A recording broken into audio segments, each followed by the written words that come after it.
अस्सलाम वालेकुम। Pakistan defence analysis में खुश आमदीद। और इस वीडियो में हम अपनी मिलगन क्लास या एडीए क्लास कॉर्वेट्स के एयर डिफेंस के हवाले से बात करेंगे। इसके अलावा पाकिस्तान नेवी अमन 2019 की नेवल एक्सरसाइज को कंडक्ट करने जा रहा है, तो उसके हवाले से मालूमात देंगे। और लास्टली IMCTC यानी Islamic military counter terror coalition के हवाले से कुछ खबर होगी, जिसको इस वक्त general retired Raheel Sharif head कर रहे हैं। तो चलिए शुरू करते हैं। पहली खबर हमारी एक तरह से मिलगन या एडीए क्लास कॉर्वेट्स के बारे में है। आपको पता होगा कि 4 इस तरह की यूनिट्स हमने ऑर्डर किए हुए हैं, जिसमें से आखिरी वाले के हवाले से खबर निकल के सामने आ रही है कि शायद वो जिना क्लास की फ्रिगेट हो। लेकिन ये न्यूज़ इस मिलगन क्लास के एयर डिफेंस के हवाले से है। टर्की से जो हमें मिलगन क्लास मिल रही हैं वो तकरीबन हर चीज़ से इक्विप्ड हैं, जिसमें EEZ यानी एक्सक्लूसिव इकोनॉमिक जोन मॉनिटरिंग और सर्वेलेंस सिस्टम, इसके अलावा इलेक्ट्रॉनिक वॉरफेयर की कैपेबिलिटी जिसको इस्लान का RS-2N कवर कर रहा है, और एंटी सबमरीन वॉरफेयर जिसमें एक तरह से स्पेशलाइज्ड है। लेकिन एक चीज़ इसके लिए प्राइमरीली तैयार नहीं की गई थी, वो इसका एयर डिफेंस है। इसमें R116 रैम मिसाइल मौजूद हैं, जिसका शायद ब्लॉक 1 इसके साथ अटैच्ड है, जो कि रेंज में कम है लेकिन रैम की परफॉर्मेंस सबसे बेहतरीन में से होती है।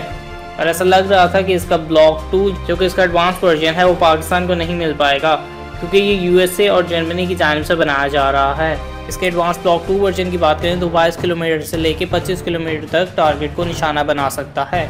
लेकिन जैसा मैंने पहले कहा कि ऐसा नहीं लग रहा था कि पाकिस्तान को मिल पाएगा, और ऐसा लग रहा था कि चाइना का FL-3000N जो कि 6 से 9 किलोमीटर का है, या फ्रांस का बना हुआ प्रोटेल जिसका ब्लॉक 3 13 से 15 किलोमीटर के करीब है, वो इसमें लगाए जाएंगे। या पाकिस्तान के पास जो टाइप 21 फ्रिगेट्स हैं, जब उनको रिटायर किया जाएगा तो उनके फ्लैंक सिस्टम को इसके साथ इंटीग्रेट किया जाएगा। लेकिन मैं एक जगह पढ़ रहा था कि रैम की पॉसिबिलिटी अभी ख़त्म नहीं हुई है, और IDS 2018 में रैमसिस का जो डेलीगेट था, यानी जो इस प्रोडक्ट को जर्मनी में लाइसेंस प्रोडक्शन कर रहा है, उन्होंने कहा है कि जर्मन गवर्नमेंट ने इसकी सेल की अप्रूवल पाकिस्तान को दे दी है, और इस मामले में वो US से भी बात करने को और चीज़ें सेटल करने को तैयार हैं। क्योंकि जैसे मैंने बताया था कि वो लाइसेंस मैन्युफैक्चरर हैं, और इसको फर्दर सेल करने के लिए उन्हें US गवर्नमेंट की और US कंपनी रेथॉन जो कि इसको ओरिजिनली मैन्युफैक्चर करती है उसकी इजाज़त लाजमी है। ना सिर्फ ये बल्कि रैमसिस इसको हमारी एडीए क्लास में भी फिट करके देगा।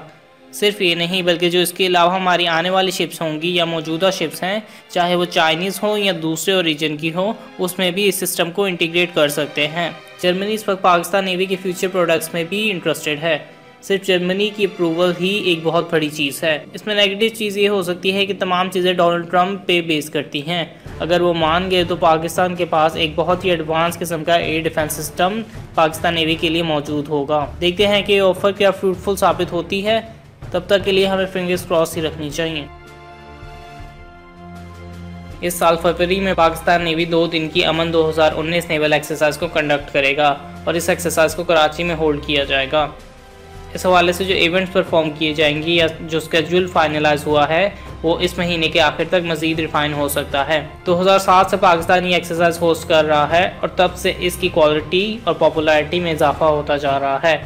2017 में तकरीबन 35 ममालिक ने इसमें शिरकत की थी, और जो कि इस एक्सरसाइज की पार्टिसिपेशन का सबसे बड़ा रिकॉर्ड है। और इस साल तकरीबन 41 मुख्तलिफ ममालिक के रिप्रेजेंटेटिव्स इसमें शिरकत कर रहे हैं। स्ट्रेटेजिकली इसका मकसद मुख्तलिफ ममालिक के दरमियान कोलिशन है। इसके अलावा मुश्किल वक्त में जो ममालिक हमारी मदद के लिए आ सकते हैं, उनको अपनी पोजीशन का पहले से ही आइडिया होगा, जो कि मल्टी लेयर सिक्योरिटी की तरह है, और इससे क्रॉस कल्चर इंटरेक्शन में भी अहम किरदार अदा होता है। जो एक्सरसाइज में एक्टिविटीज़ परफॉर्म होंगी उसमें से anti piracy demonstration, surface firing और सर्च एंड रेस्क्यू जैसे मिशंस को शामिल किया गया है।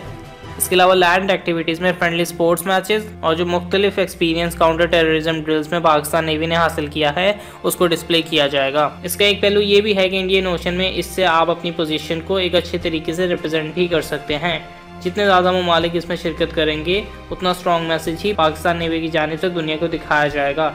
ना सिर्फ ये बल्कि इससे पीस का भी एक सुनहरा मैसेज दुनिया को जाता है, जिसमें ये आइडिया कन्वे होता है कि मुख्तलिफ वेस्टर्न और ईस्टर्न ममालिक एक ही प्लेटफॉर्म पे काम कर रहे हैं, जो पाकिस्तान के लिए बहुत अच्छा है, और जिसकी कोशिश भी कुछ अर्से से पाकिस्तान कर रहा है। लास्टली मैं फिर दोहरा दूं कि फरवरी के महीने में इसको कंडक्ट किया जाएगा, और इसको 2 दिन तक जारी रखा जाएगा। फेडरल गवर्नमेंट की जानिब से जनरल रिटायर्ड राहिल शरीफ को IMCTC यानी Islamic military counter terror coalition की क़यादत बरकरार रखने के लिए NOC यानी नो ऑब्जेक्शन सर्टिफिकेट दिया गया है। 2016 से जनरल रिटायर राहिल शरीफ इस आर्मी को लीड कर रहे हैं और इस क़यादत को जारी रखने के लिए 9 जनवरी को प्राइम मिनिस्टर इमरान खान की हिदायत पे एक नया NOC जारी किया गया था और इसको सुप्रीम कोर्ट में भी जमा करा दिया गया है। जो पिछला सर्टिफिकेट दिया गया था वो 15 जनवरी को एक्सपायर हो जाना था। जैसे जनरल रिटायर राहिल शरीफ ने अपनी आर्मी के टेन्योर में पाकिस्तान का नाम बुलंद किया है, इसी तरह से वो यही मैसेज पूरी दुनिया को देने में अब ये काम कर रहे हैं। क्योंकि इस आर्मी से मुझे बहुत सारी रिजर्वेशंस हैं, जिसमें से प्राइमरीली ये कि ईरान और सीरिया को भी इसमें शामिल नहीं किया गया। इसके अलावा मुख्तलिफ जगहों पे बहुत से मुस्लिम ममालिक दहशतगर्दी से दो चार हैं और उसको काउंटर करने में बहुत से कम इक़दाम किए गए हैं। हालांकि जनरल राहिल शरीफ का इसमें कोई कसूर नहीं और तमाम मसले कंट्री लेवल पे मुख्तलिफ मुस्लिम ममालिक की नाकाम फैसलों की वजह से होते हैं। जिस तरह से एक मुकम्मल प्रोफेशनल और कामयाब तरीके से उन्होंने पाकिस्तान आर्मी की क़यादत की थी। इसके साथ साथ मैं ये भी बताता चलूँ कि मेरा पर्सनल ओपिनियन ये है कि जिस कदर मुश्किल हालात में in terms of internal security general Raheel Sharif और जनरल बाजवा ने पाकिस्तान आर्मी की क़यादत निभाई है और उसको ऐसा तरीके से सर अंजाम दिया है, उतने मुश्किल हालात शायद किसी भी आर्मी चीफ के टेन्योर में ना रहे हों। और इसी चीज़ को फॉलो करते हैं वो Islamic military counter terror coalition में भी अहम किरदार अदा कर रहे हैं।